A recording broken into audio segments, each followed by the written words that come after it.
नमस्ते विद्यार्थियों, मैं इतिहास अध्यापक एनपी सिंह केपी कॉलेज की ऑनलाइन क्लास में आप सभी विद्यार्थियों का तहे दिल से हार्दिक स्वागत करता हूं। आज जो मैं बीए द्वितीय वर्ष का जो टॉपिक है आधुनिक विश्व के इतिहास में फ्रांस की क्रांति के कारणों को लेकर आपके सामने उपस्थित हुआ हूं। फ्रांस की क्रांति और उसके कारणों के बारे में विस्तार से अध्ययन करेंगे इस प्रकरण में। फ्रांस की क्रांति के कौन से कारण जिम्मेदार थे? फ्रांस की क्रांति क्यों हुई? ऐसे क्या कारण हुए जिसके कारण फ्रांस में क्रांति हुई? फ्रांस की क्रांति का समय क्या रहा? इसमें सभी बिंदुओं पर अपन एक बिंदुओं पर विस्तार से अध्ययन करेंगे। चलो पहली बात करते हैं अपन फ्रांस की क्रांति। फ्रांस की जो क्रांति है और राजशाही शासन के विरुद्ध, फ्रांस में एक राजशाही शासन था। इस शासन तानाशाही शासन था, स्वेच्छाचारी शासन था। इस फ्रांस के राजशाही शासन के विरुद्ध जो जनता ने जो विद्रोह कर दिया वो क्या था? फ्रांस की क्रांति। और इस जो तानाशाही शासन को पूरी तरह से समाप्त कर फ्रांस में सामाजिक समानता पर बल देना था, बंधुत्व की भावना पर बल देना था और सभी लोगों को स्वतंत्रता की ओर अग्रसर करवाना था। यही उनका विचार हुआ करता था।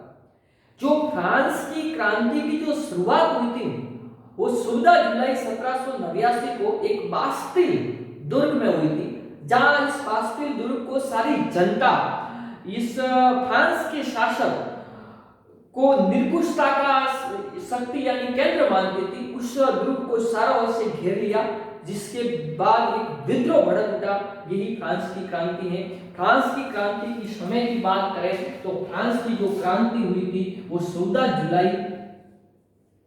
जुलाई 1789 ईस्वी को फ्रांस की क्रांति हुई थी। बहुत इंपॉर्टेंट प्रश्न है, कई बार ये प्रश्न परीक्षा में आता रहता है, उसको जरूर याद कीजिएगा।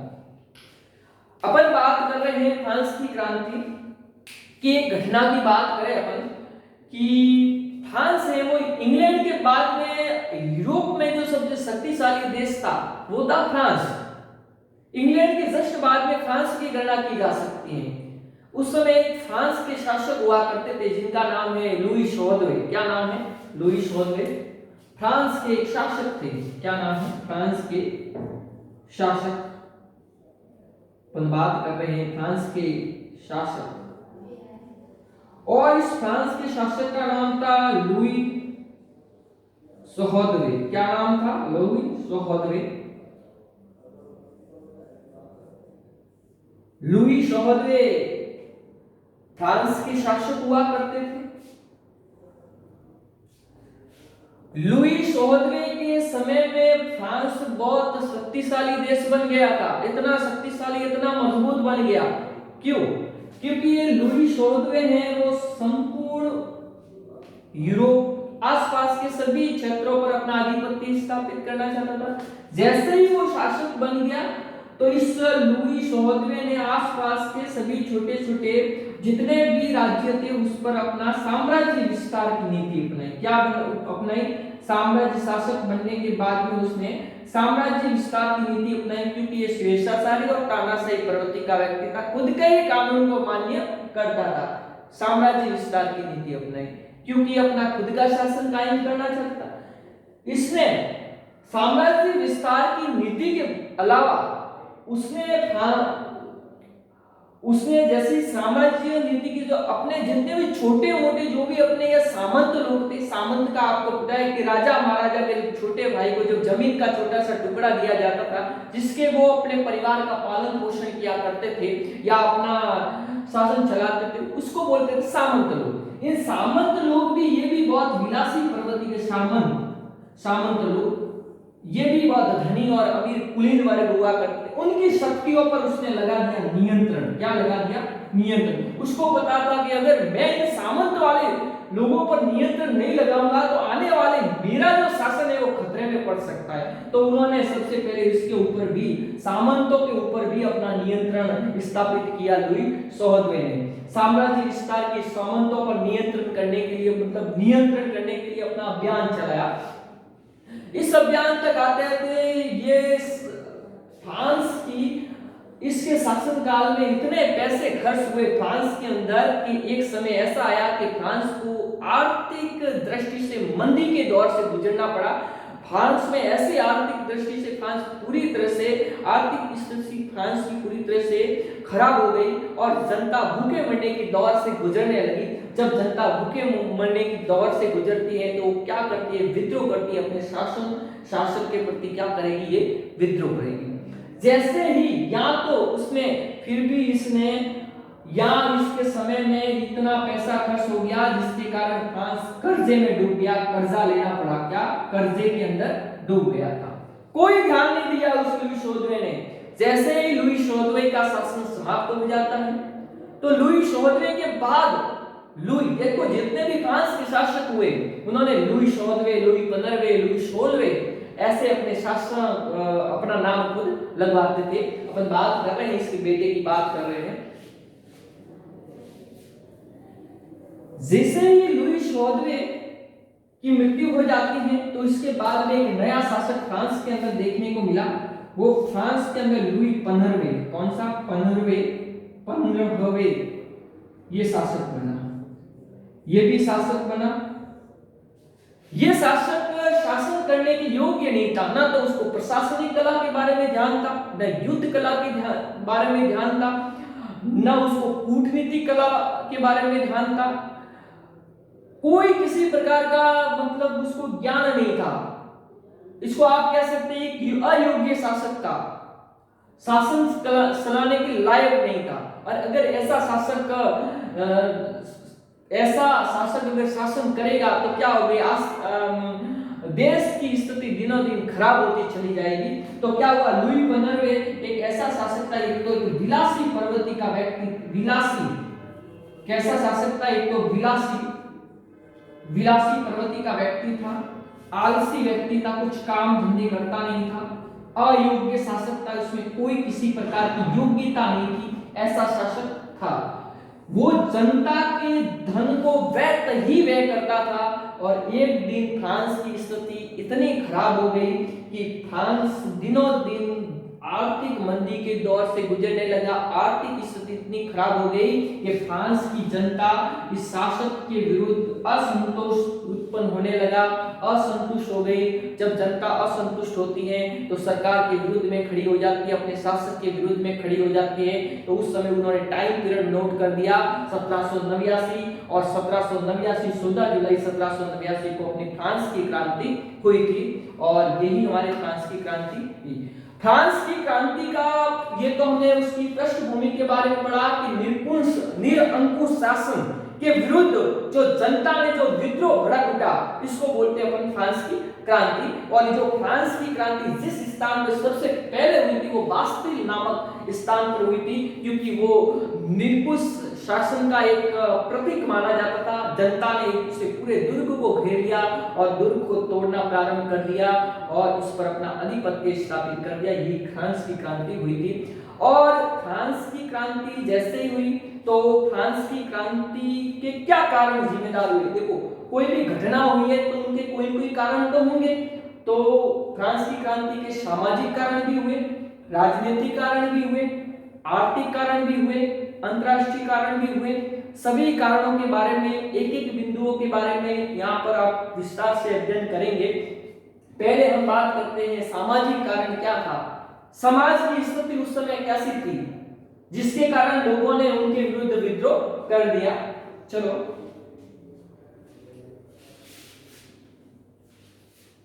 अपन एक एक बिंदु के ऊपर अध्ययन करेंगे। चलो सामाजिक कारण की बात करें, सामाजिक असमानता। उस समय जो फ्रांस में सामाजिक असमानता फैली हुई थी। सामाजिक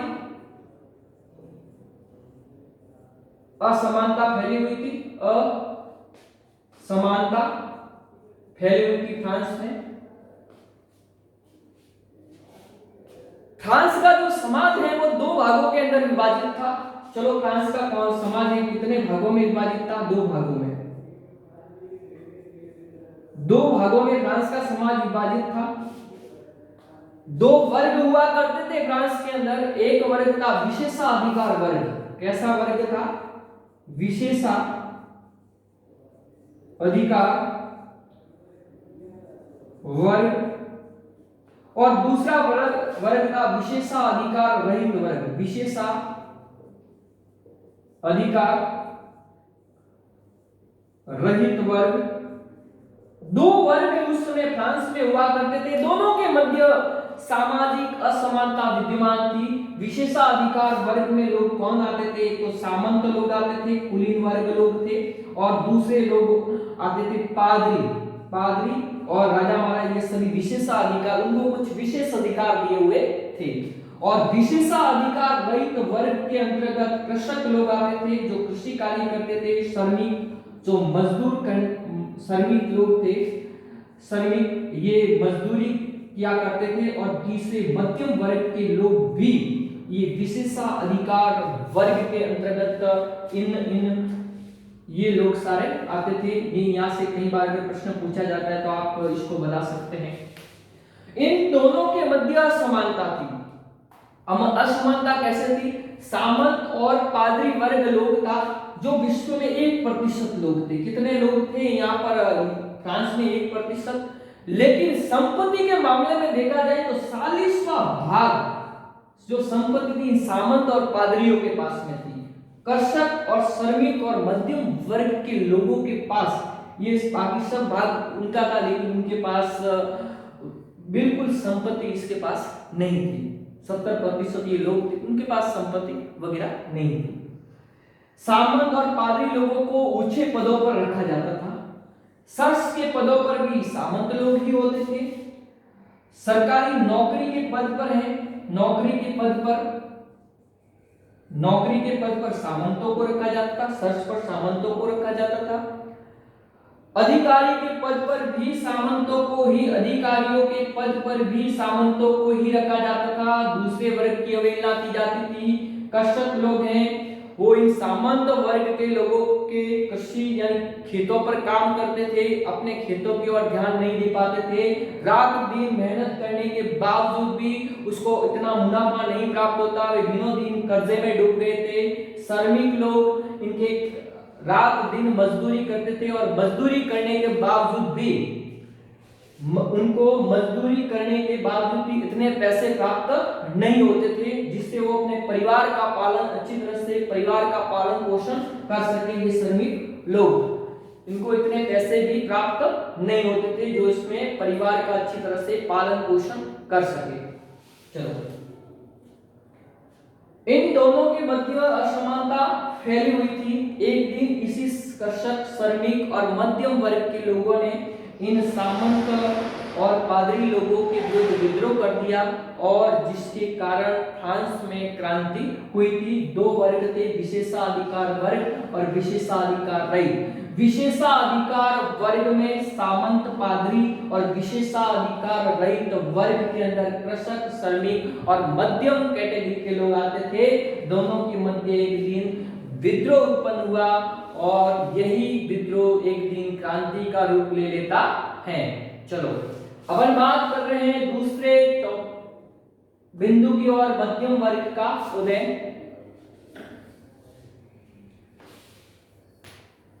मध्यम वर्ग के उदय के बारे में अपन बात कर रहे हैं।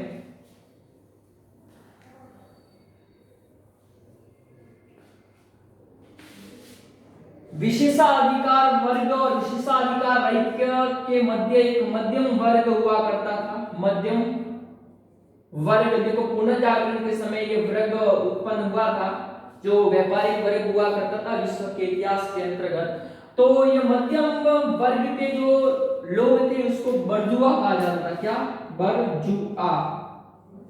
ब्रजुआ कहा गया। क्या कहा जाता था? ब्रजुआ। मध्यम वर्ग के लोग हैं ब्रजुआ, उसको बुर्जुआ कहा गया जाता है। ये लोग वो होते थे, वो शिक्षित होते थे, कर्मठ होते थे, बुद्धिमानी लोग होते थे। कैसे लोग होते थे? एक तो शिक्षित लोग होते थे। कैसे लोग होते थे? शिक्षित, शिक्षा के समय कर्मठ लोग होते थे और बुद्धिमानी लोग होते थे। कैसे? तो बुद्धिमानी, ये बुद्धिमानी लोग होते थे, शिक्षित भी होते थे, कर्मठ भी होते थे और बुद्धिमानी लोग होते थे। बुर्जुआ कहा जाता है। ये वर्ग ऐसा था जिसको किसी प्रकार का शारीरिक श्रम नहीं किया जाता करना पड़ता था। वो हमेशा उच्च पद पर जितने भी अधिकारी लोग होते थे, कर्मचारी लोग होते थे, वो सारे मध्यम कैटेगरी के लोग होते थे। क्या मध्यम कैटेगरी कौन से लोग होते थे? जैसे चिकित्सक, ये भी मध्यम कैटेगरी का लोग हैं। शिक्षक, ये मध्यम वर्ग था। अपन एक एक की बात करें, व्यापारी लोग, ये भी मध्यम कैटेगरी के लोग थे, व्यापारिक वर्ग। तीसरी अगर बात पे कारखानों के मालिक, कारखानों के मालिक, ये भी मध्यम कैटेगरी के लोग हुआ करते थे।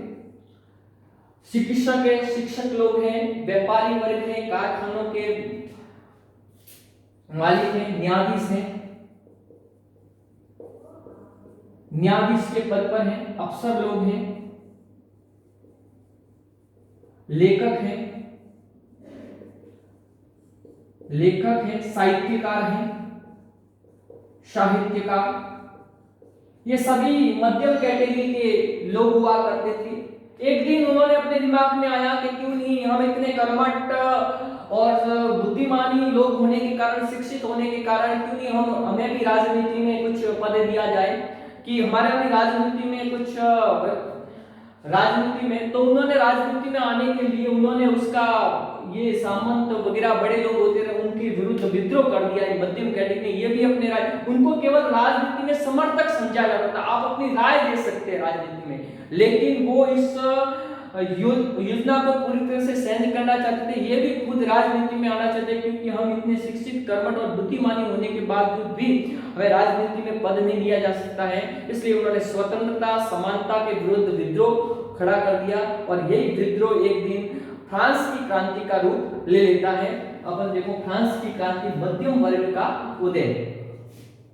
प्रशासन में दोष की बात करें, व्यापित दोष, प्रशासन में व्यापित दोष, एक एक बिंदु पर अपन बात कर रहे हैं, आप अपनी कॉपी में जरूर नोट कीजिएगा। चले, प्रशासन में व्यापित दोष। जो फ्रांस का जो प्रशासन था, लुई 14वें की बात करें, लुई 15वें, लुई 16वें की बात करें, तो उनके प्रशासन में बहुत सारा दोष था, क्योंकि वो अपने अधिकारी और कर्मचारी लोग अपने खुद के ही रखता था। उसमें भ्रष्टाचार बहुत अधिक फैला हुआ था, लोग मनमानी तरीके से अपना शासन चलाते थे। ये तो अपने सामाजिक कारण के अंतर्गत पड़ा है अपने। अब हम बात करें राजनीतिक कारण, उसके कौन से राजनीतिक कारण उसके जिम्मेदार हुआ करते थे।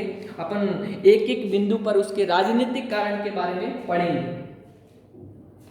राजनीतिक कारण में हम पढ़ रहे हैं निरंकुश शासन। शासन तो था, लेकिन कैसा था? निरंकुश, जिसके ऊपर किसी प्रकार का कोई अंकुश न हो, वो बोलते हैं निरंकुश शासन। फ्रांस के जितने भी शासक हुए वो निरंकुश थे। इन शासकों का मानना था, वे अपने आप को देवी अधिकार मानते थे। कैसा अधिकार मानते थे? अब आपको कई बार मैंने बता चुका हूं देवी अधिकार से क्या तात्पर्य है। फ्रांस का शासक का मानना था कि स्वयं भगवान और ईश्वर ने हमको आप लोगों की रक्षा करने के लिए भेजा है, हम एक देवता के दूत के रूप में यहाँ पर आए हैं। अगर कोई भी जनता हमारी आज्ञा का पालन नहीं करती है तो वो पाप की भोगी होगी, वो भगवान ईश्वर की आज्ञा का पालन नहीं कर रही है, जिसके कारण कोई भी जनता इस फ्रांस के शासक के विरुद्ध में विद्रोह नहीं कर सकती थी। सारा जो शासन था वो फ्रांस के शासक के हाथ में ही था।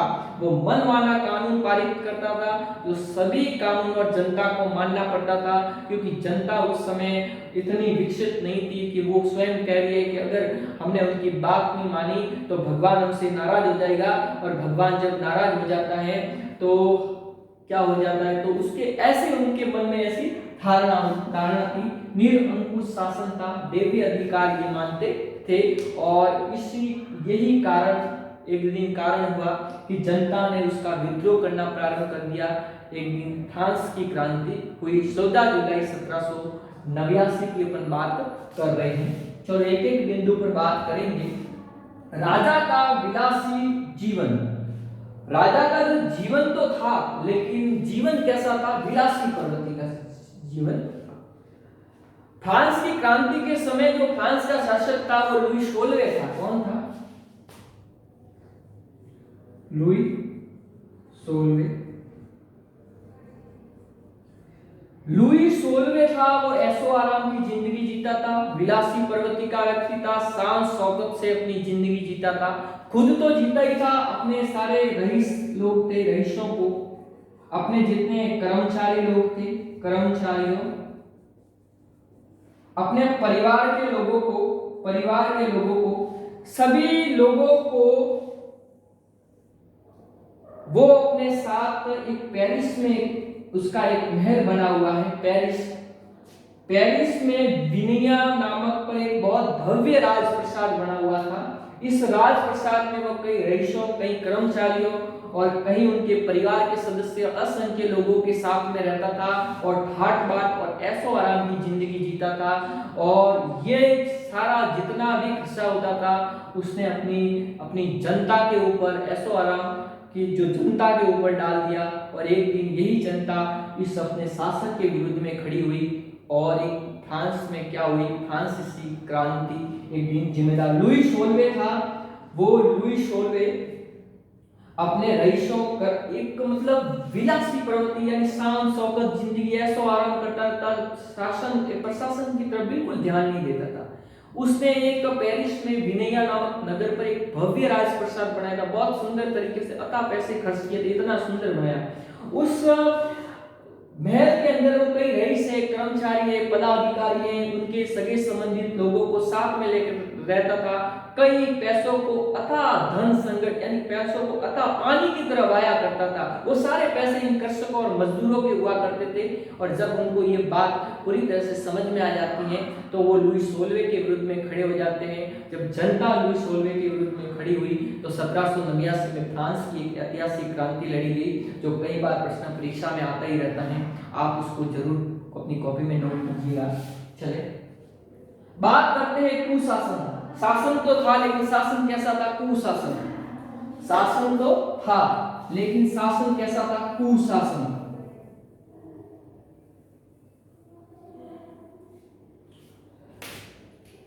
फ्रांस के जितने भी शासक थे वो अयोग्य थे। उनका जो शासन था वो भ्रष्ट था। प्रशासन कैसा था? भ्रष्ट प्रशासन था। कैसा प्रशासन था? भ्रष्ट था। इनके जितने भी कर्मचारी लोग हैं, अधिकारी लोग हैं, वो कैसे थे? भ्रष्टाचारी लोग थे। अयोग्य शासक था, अयोग्य शासन था। उनके जितने भी जो शासक, जितने भी लोग हैं वो भ्रष्ट प्रशासन था उनका। कर्मचारी और अधिकारी लोग भी भ्रष्टाचार को अधिक बढ़ावा देते थे, भ्रष्ट लोग थे। यहाँ पर बड़ा सा बड़ा पद को बिक्री की जाती थी, बड़े से बड़े पद पर बोली लगाई जाती थी। जब राजकोष को जनता से वसूल करना पड़ता था तब उसकी बोली लगाई जाती थी। ऊंची बोली लगाई जाने वाले को ठेका दिया जाता था। जैसे मैंने अपने भारत के इतिहास के अंदर अपने मालवाड़ी प्रथा है, स्थायी बंदोबस्त वगैरह, जो ऊंची बोली लगाने वाले को क्या दिया जाता था? ठेका दिया जाता था। और जो ऊंची बोली है उनको ठेके पर, और ठेकेदारी जनता से मनमाने तरीके से कर व टैक्स वसूल करते थे। और जितने पैसे अपने बहुत राज्य के पास में तो कम पैसे जाते थे, लेकिन अपन खुद के ऐशो आराम में वो पैसे खर्च कर देते। और एक समय ऐसा आया कि जनता ने इन ठेकेदारों के विरुद्ध में भी विद्रोह खड़ा कर दिया। इन अधिकारियों कर्मचारियों के विरुद्ध में भी एक दिन जनता उसके विरुद्ध में खड़ी हो गई थी। ये लोग सभी भ्रष्टाचार होते, किसी की कोई हिम्मत नहीं है कि वो अधिकारियों कर्मचारियों को के विरुद्ध में विद्रोह खड़ा कर दे। अगर कोई विद्रोह कर देता था तो उसे कड़ी से कड़ी सजा दी जाती थी, दंडित किया जाता था, क्योंकि यहाँ पर तानाशाही प्रवृत्ति का शासन हुआ करता था। बात एक अंतिम बिंदु की और बात करते हैं, दोस्तपूर्ण सैनिक संगठन। सैनिक संगठन तो था, लेकिन सैनिक संगठन कैसा था? दोषपूर्ण। सेना में भी दोषपूर्ण संगठन पाया गया। सैनिक संगठन कैसा था? दोषपूर्ण था। सेना सैनिक संगठन कैसा था? संगठन दोषपूर्ण था। सेना में भी भेदभाव युक्त प्रणाली अपनाई जाती थी। उसमें अभिजात वर्ग होते थे, विशेषाधिकार वर्ग के लोगों को ही सेना में भर्ती किया जाता था, चाहे वो सेना के योग्य है या नहीं है, फिर भी उसको सेना में भर्ती किया जाता था। उसको चाहे अस्त्र शस्त्र चलाना आओ या नहीं आओ, फिर भी सेना में उनका तहे दिल से हार्दिक स्वागत था कि आप पधार सकते हो। उनके सगे संबंधित मामा का, बुआ का लड़का होता था या कोई भाइयों का लड़का, उनको ही लिया जाता था, दूसरे लोगों को नहीं लिया जाता। और निम्न वर्ग की तो बिल्कुल अवहेलना ही की जाती थी। निम्न वर्ग को तो सेना में भर्ती ही नहीं करवाया जाता, उनको उन्नति का अवसर तो प्राप्त ही नहीं हुआ। और जब निम्न वर्ग को लगा कि हमें सेना में भर्ती नहीं करवाया जाता, कोई भी सरकारी नौकरी में नहीं लिया जाता, तो एक दिन यही निम्न वर्ग और गरीब और मजदूर कृषक लोग हैं, ये भी उन्होंने विद्रोह कर दिया। और 1789 का जो समय है वो फ्रांस की क्रांति का समय प्रारंभ हुआ। सभी सामाजिक कारण, हमने राजनीतिक कारण के बारे में, फ्रांस की क्रांति के बारे में विस्तार से अध्ययन किया है। और अगले वीडियो के अंतर्गत मैं आपके सामने लेकर आऊंगा राजनीतिक, आर्थिक कारण और अंतरराष्ट्रीय कारण, फ्रांस की क्रांति के आर्थिक कारण और अंतरराष्ट्रीय कारण कौन से थे। तब तक के लिए मुझे इस वीडियो के ऊपर अपनी प्रतिक्रिया जरूर दीजिएगा। तब तक के लिए मैं नरेंद्र पाल सिंह आप सभी विद्यार्थियों के यहाँ से विदा लेता हूँ, और आप इस वीडियो को अपनी एंड तक, अंतिम समय तक जरूर देखें और आप इसको कॉपी में अपना नोट कीजिएगा। धन्यवाद।